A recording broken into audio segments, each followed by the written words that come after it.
Yep. Hey friends, welcome back. Okay, so today I have a couple of things I want to talk about, but first I want to talk about becoming an insurance adjuster.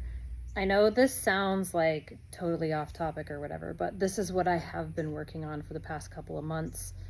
Really longer than that, but actively working on it for the past couple of months. And I just haven't seen a whole lot of content out there in YouTube world about how to become an insurance adjuster, what that process looks like, what that actually is. I knew what an adjuster was, but I didn't really know what they did necessarily or anything like that. And then kind of like how that process has been going, the pros, the cons, what you could probably expect if you were someone similar to me in my position. And so I just want to talk about becoming an insurance adjuster to see if there's interest in this topic out there, because I thought, I should document it, but then it was kind of boring and I just didn't see a lot of content out there. And maybe there's not a lot of content out there because it's been a process, and I think documenting this process would be like, it would scare people off from going through with it. So here is how I came up with becoming an insurance adjuster. First of all, y'all know your girl used AI. I used ChatGPT and Claude to help me determine where I should be focusing my energies for a career. I took some career guidance tests at my local college where I'm obtaining my bachelor's. And they were really heavily pushing me, those tests were really heavily pushing me into teaching. But that is because I have been a homeschool teacher for like 20 years. So naturally, I'm good at that because I have been doing that for 2 decades. Prior to homeschool teaching, I was also a preschool teacher. So I do have a natural gifting in the teaching realm, but let me heavily emphasize this. They were getting ready to push me into like the public school teaching. Absolutely not. Listen, no shade if you're a public school teacher, or if like your kids go to public school, but that is not for me. No way, no how, not now, not ever, okay? So the teaching, the thing that those career tests were picking up on is that I enjoy talking about things that I'm passionate about, and I enjoy teaching other people about them. So do I enjoy teaching moms about how to homeschool? Yes, because I'm passionate about it. I want your kids out of the system as much as you do, and I want to help you succeed. But now that I'm done homeschooling, that feels like, I won't say a closed door because I'm still going to talk about it. I still think it's something everybody should be doing if at all possible, but that's not really your career. I'm not a public speaker. I don't have a bunch of connections. I haven't written a book, right? So like it would be kind of difficult to turn that into a career. Not saying I couldn't do it. I'm sure I could. It's just not something that I'm really looking at. And I'll explain why here. And that is because when I was looking at, I have a previous video. If I remember, I'll try to drop the link in the comments. But I have a previous video about reverse engineering the life that you want. Hold on, my cat wants to come outside. He's just a baby. All right. Come on. Come on. There you go. Okay. All right. So I have a previous video about reverse engineering to get to the life, how to reverse engineer to get to the life that you want to have in the future. And when I was going through the personality test and the career testing and all that, something that kept popping back up just time and time and time again was insurance adjusting. And I didn't really give it much thought because like I don't give insurance much thought, right? Like I don't want to sell insurance. Nothing against that. It's just not for me, right? So I'm just like, so I start looking at it, and insurance adjusting is essentially, there's different avenues for this, but the one that I'm looking at currently is property adjusting.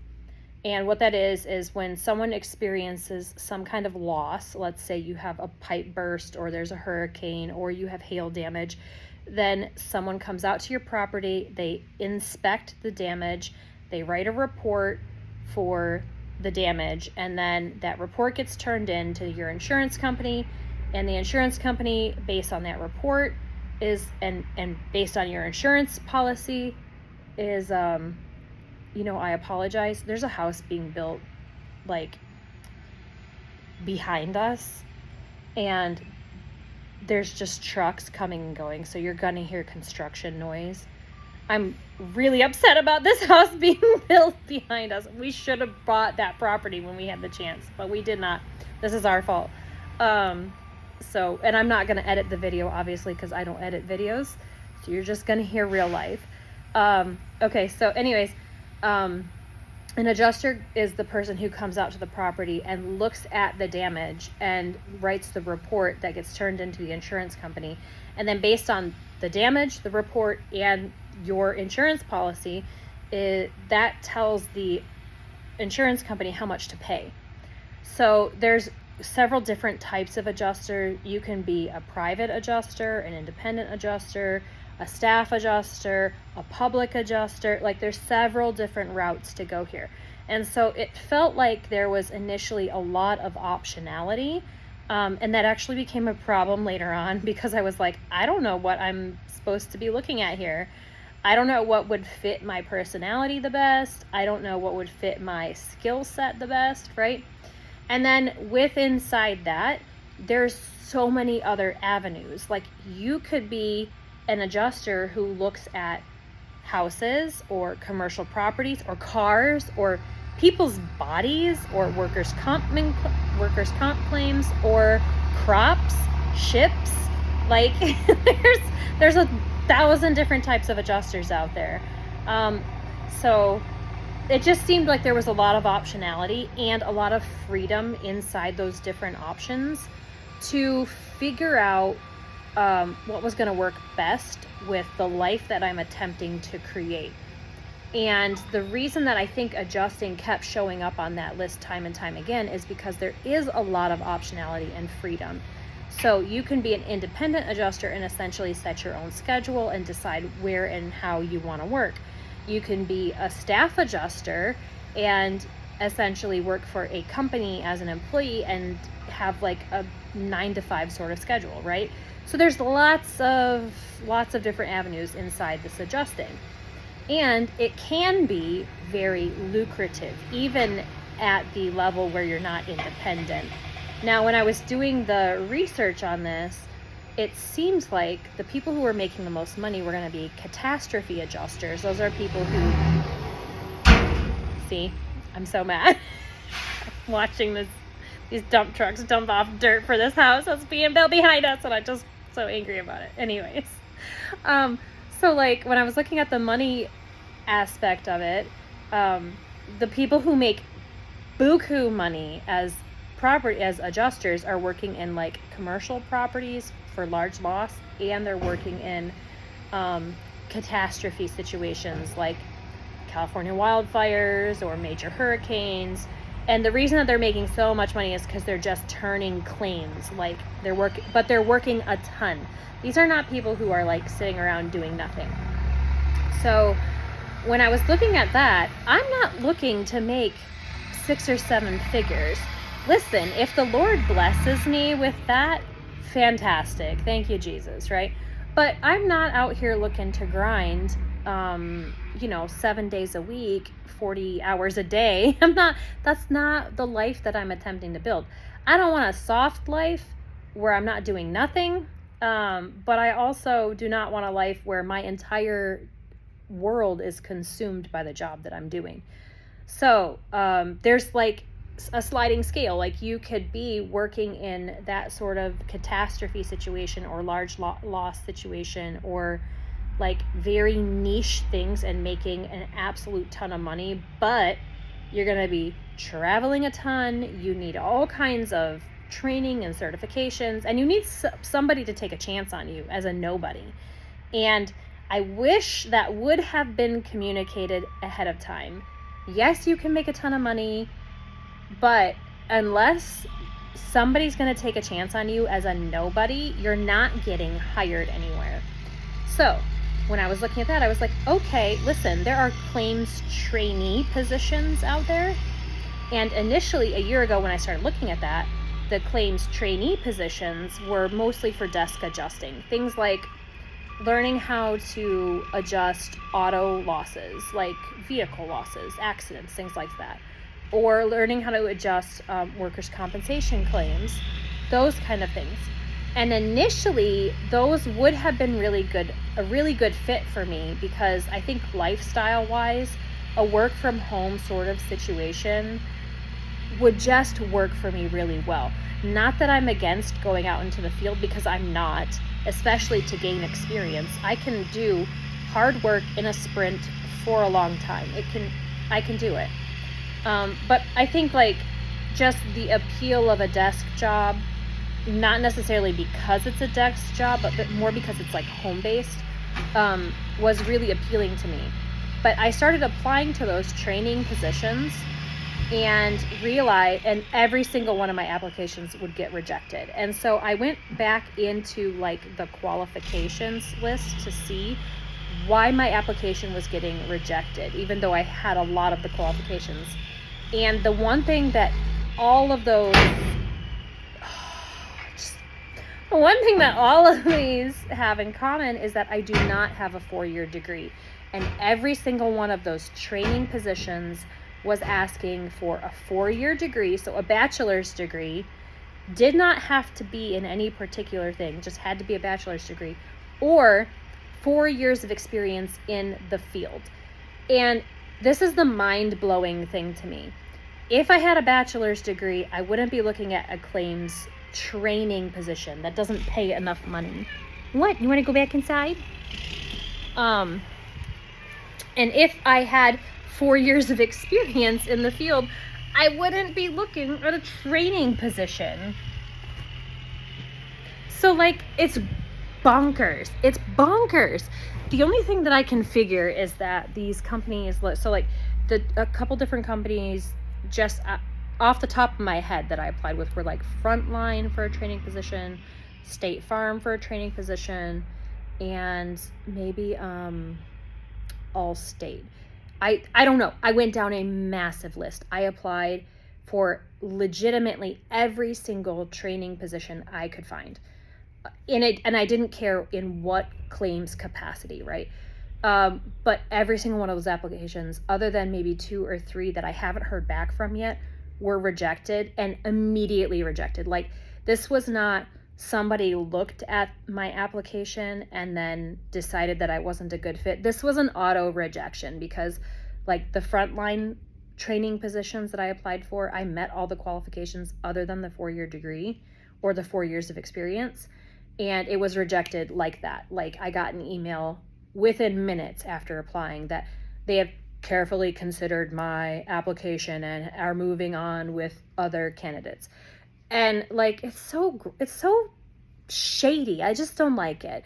I don't like that nobody's actually looking at these applications. Nobody's looking at these resumes. It's some automated system that's scanning for keywords or something. And I was spending a lot of time tailoring my resume to each of the different applications to try to like match up with keywords or whatever, but I kind of gave up doing that, because here's the rub. Even when I was tailoring my resume to match up with those keywords that are in the applications or in the job descriptions, they were still getting auto rejected. And the only thing that I could figure is it's because I don't have that 4-year degree. I'm working on it, and that is in my resume that I am currently in school to get my bachelor's. But I'm not going to have that bachelor's for another 2 years at best. And I can't compete with an intern who's going to take an unpaid internship at one of these companies, or at somebody who just has their like 4-year liberal arts and they don't have any other responsibilities, so they don't got to work full time anywhere. Like, these are things that I can't compete with. So I got to figure out how to make this work for me where I'm at right now, or I have to figure out how I can gain the necessary skills without getting hired somewhere, which is just been, it's been an absolute gauntlet. And I wish this would have been communicated ahead of time. Even before I started applying for these things, like I was aware that there was going to be some barrier of entry because I don't have a degree. And let me be very, very clear here. I do not even think that a degree is necessary for any of these positions. I have learned the estimating software. I've learned the basics of construction. I have learned the basics of insurance, the basics of property loss, the basics of automobile adjusting and things like that. Zero college required. I've done it on my own, taking training, some of which I paid for, some of which was free, and talking to people like on LinkedIn and things like that. And none of that knowledge would have required a 4-year degree. So it's mind-blowing to me that a training position is asking for a 4-year degree. It just doesn't make any sense to me, because I would not, if I had a 4-year degree, I wouldn't be looking for a training position, right? I would be using my degree. And so anyhow, I say all that to say that finding a W-2 position, I don't think is going to happen.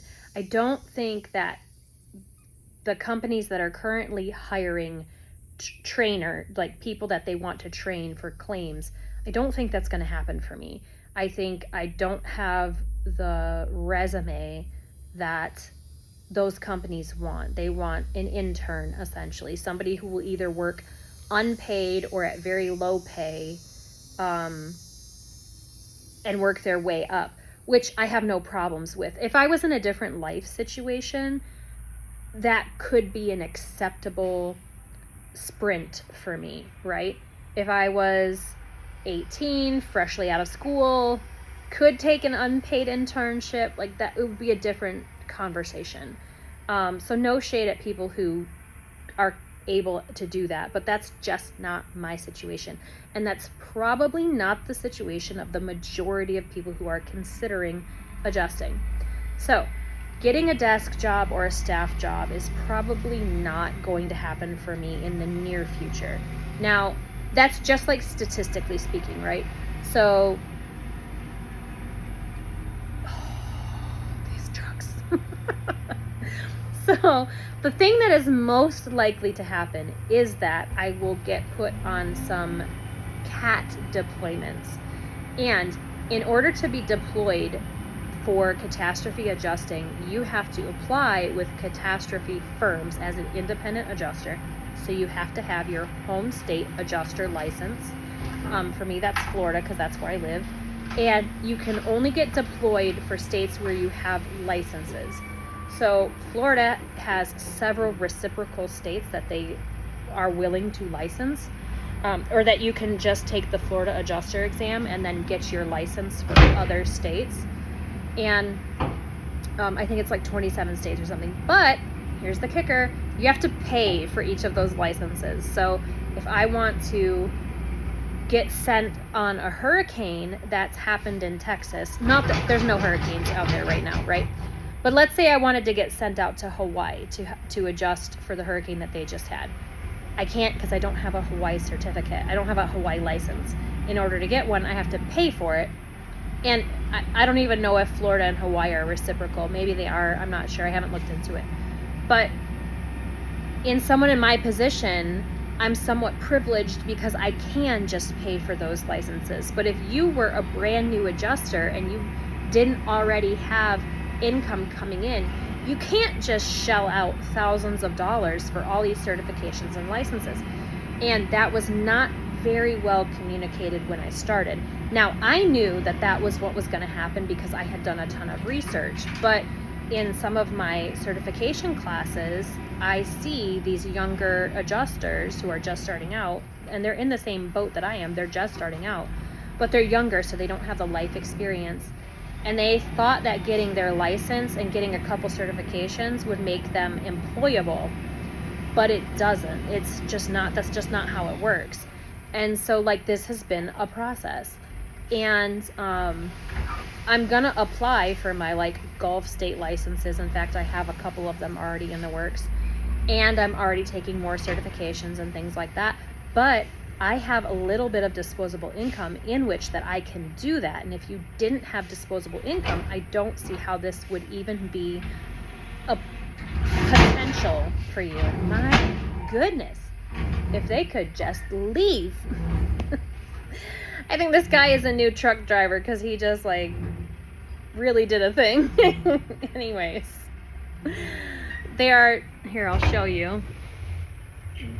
They're bringing in the dirt, the fill dirt, to build up the pad on. And because our house sits so high up, even if we put in a fence, I don't think it would matter because whoever that is going to be able to see straight into our patio. So we're going to have to put like curtains or some type of shade or something so that our patio is private. It's so annoying. Okay. I live in the country for a reason. Anyway,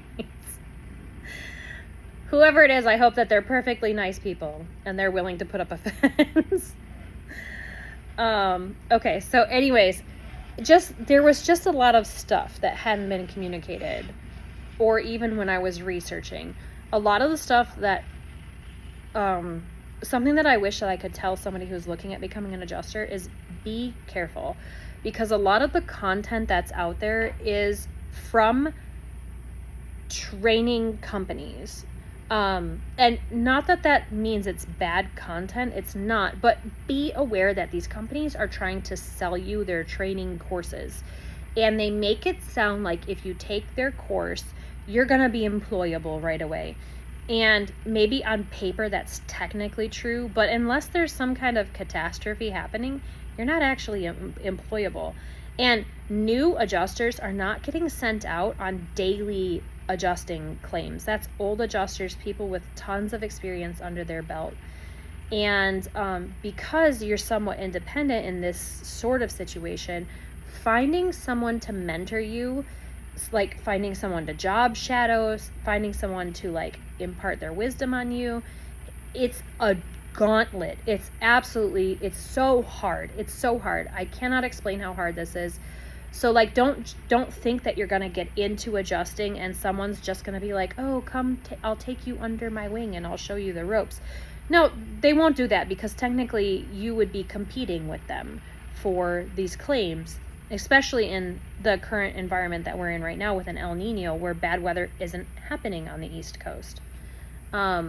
If we were in a different sort of situation, it might be different, but it's just not what's happening.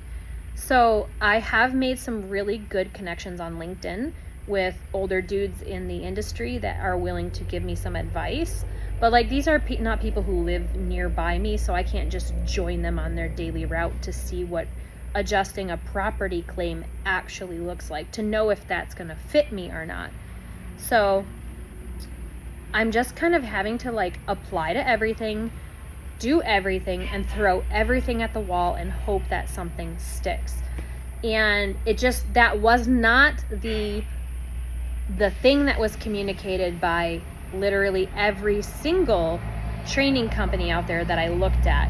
Now, I did eventually go with one of the training companies, because you do need training, and if you can't find someone to help mentor you, or you can't find a paid training position, you're going to have to pay for the training yourself. So I eventually did go with a training company, but just be aware that there's a lot of training companies, especially on YouTube when you're searching for insurance adjusting information, that are trying to sell you their course. And they're going to make it sound like getting a job in this field is much easier than what it actually is, because they want you to buy their course.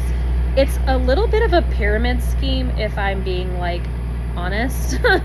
And since I had run a very successful MLM company at one point in time, I understand the pyramid scheme very well. But that doesn't negate the fact that you do need the training.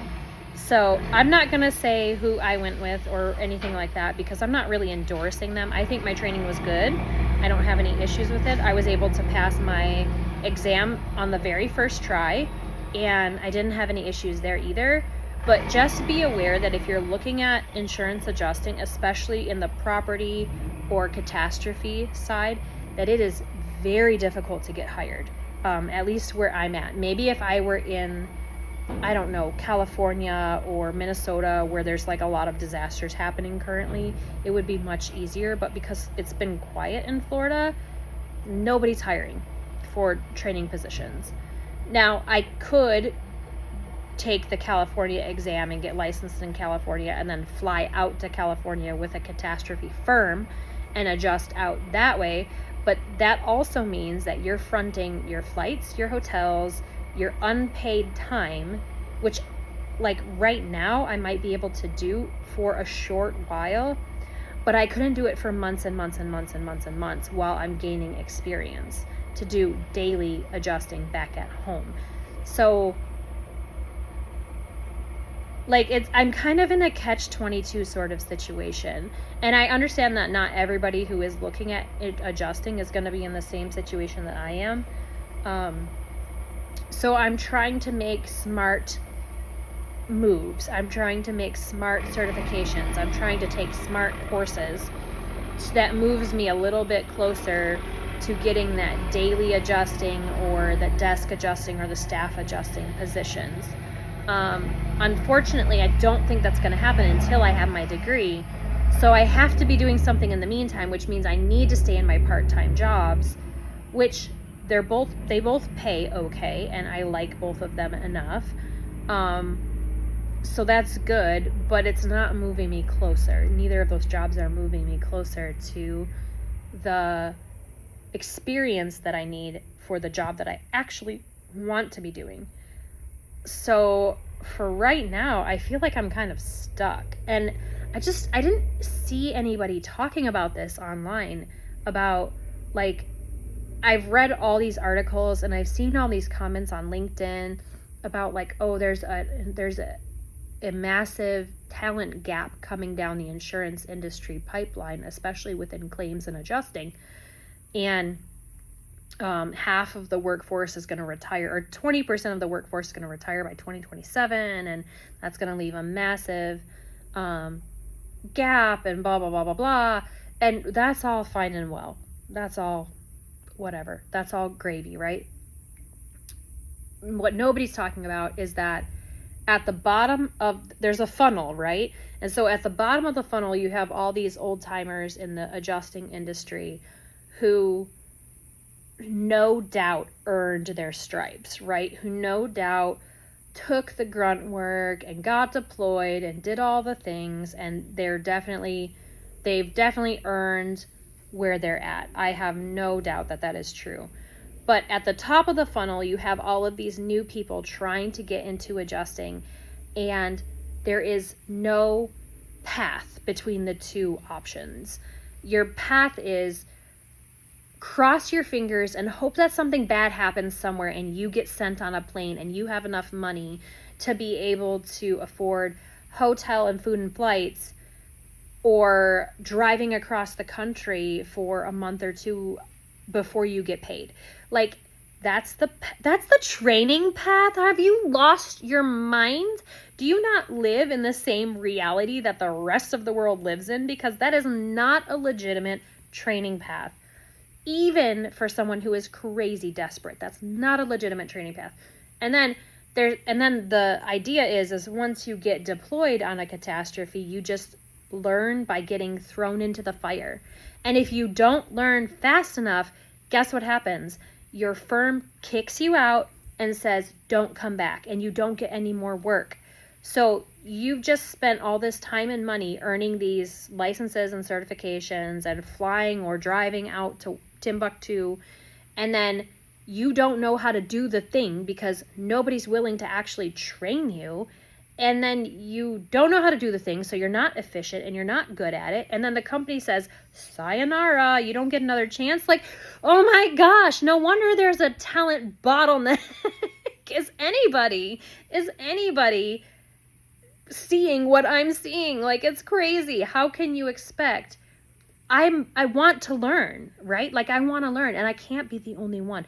I can't be the only one that wants the chance to do meaningful work that like makes a difference, but can't find anyone who's willing to hire someone who wants to do the work.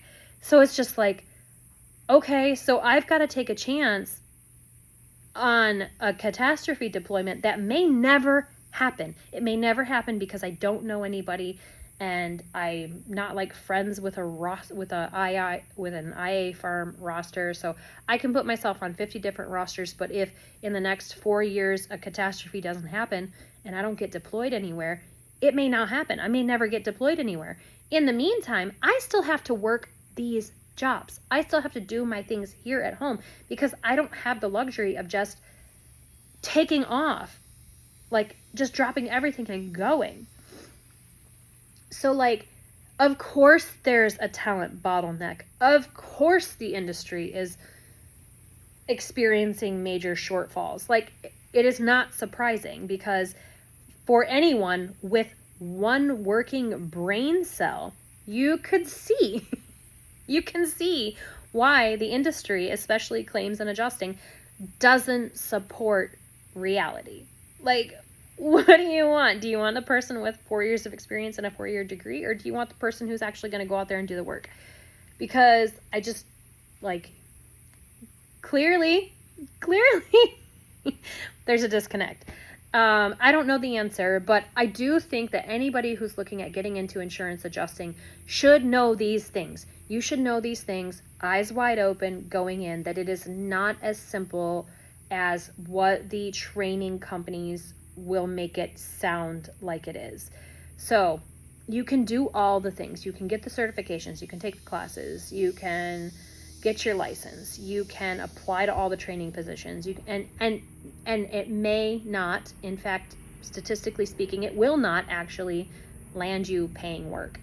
And that's something that you just need to be aware of, that statistically speaking, it's not going to land you paying work, and you're going to have to try other options. And I wish I had better direction for you, but I myself don't have direction. So I want to document this process because I'm not giving up. I'm very persistent. I have spent all this time and money and energy getting this license and reading about the industry and researching and making connections and things like that.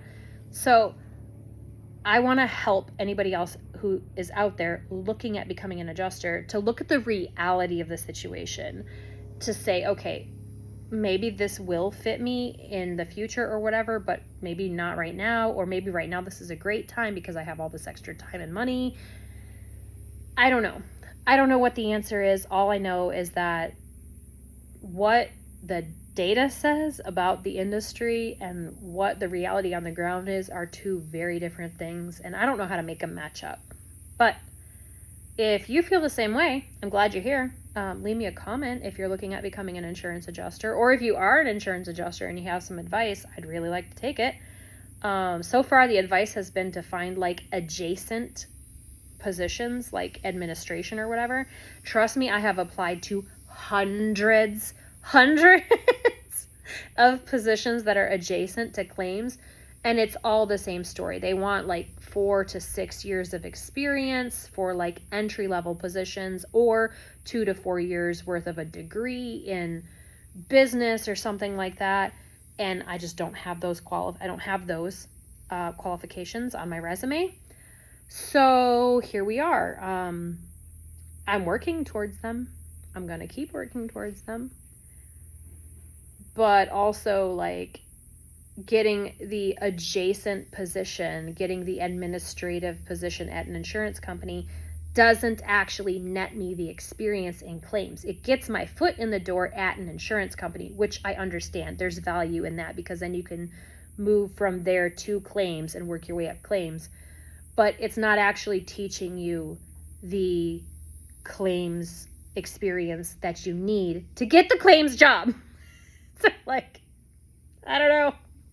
Maybe I'm the only one who's having like a complete mentee bee over all of this, but maybe I'm not. Maybe somebody out there's gonna resonate with this too. So anyways, leave me a comment, like and subscribe if you'd like to see more completely unhinged unedited content like this because this is what I do. I have a bunch of videos in the pipeline. I'm just working on it. So this should go live on Thursday, August 20th. And then I want to talk about taking the Florida adjuster exam, things like that too. So, I love you guys. Have a good one. I'll be praying for you. You be praying for me. Bye.